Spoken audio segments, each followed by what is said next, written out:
Hi, my name is Kyle Hunter. I'm the Director of Sales at Clear Armor, and I'm here at the Illinois School Safety Conference. A lot of people here, about 800. Yeah. Bigger crowd than last year. What does this tell you? It's obviously growing, right? So I know Randy's done a great job with getting the word out to more people and having the organization reach for West 40, and I think he does a great job. And putting this together must not be an easy thing, right, to coordinate with all these people. But it's unreal how much it's grown in the last year.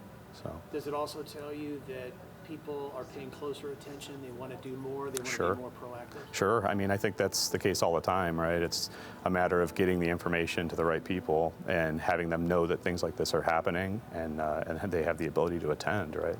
So the more of these that you go to and the more that you attend different events, you're always going to pull something from it, whether it's a requirement for you or not. So I think that just getting the word to the masses is the goal, right? Because it's very rare you find somebody that doesn't want to help, especially when it comes to kids. So. And how can Clear Armor help keep kids and teachers safe? So by training their people and protecting their glass. So those are the two weakest parts of your building, right? So if we do one and not the other, then we're failing you. So the office needs to be trained on what to do if something happens, how to control breathing, how to be empowered, not be hiding from taking their time to call the police or that kind of thing. If they don't know what to do when something happens, the glass doesn't really do us much good. So we have to be able to train them as well as protect the glass, install a product on it that's going to help either stop forced entry, stop bullets on their existing glass. We're capable of stopping up to a 940, 45 on a quarter-inch piece of glass at this point. So we're the only product in the industry right now that's patented, sole source with the U.S. government. So we work on that pretty consistently, but those go hand in hand. So just making sure that if you do have extra time, that you know what you're going to be doing in that time frame. Recent incident in Minnesota, I'm sure, put this topic top of mind. Well, did they protect the glass somehow? What can we do to protect the glass? What happened? Are questions coming to you guys a lot more frequently? Absolutely, absolutely. It's a little different with stained glass because of how intricate it can be, because stained glass is not the same surface as like a standard piece of glass would be. So our material has to go on a flat piece of glass.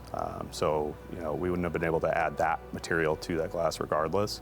But what we do in most cases, especially with churches and historical buildings, is we'll mount glass to the inside of their frame.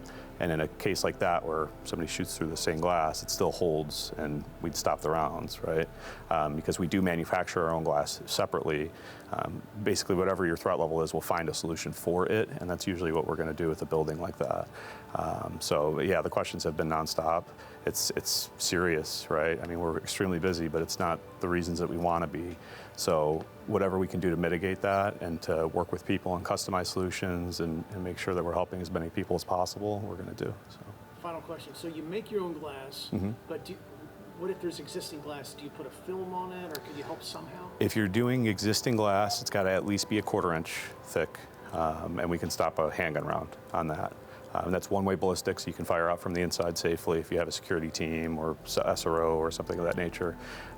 If it's higher caliber you're looking to stop, so 5.56 or 308 or anything past that, we're capable of doing that as well. But that's us making our own glass with our material already installed and then installing it with steel channel. So we're effectively making sure that we're keeping the original glass intact in case it's, again, stained glass or designed a certain way, but also we're able to protect it.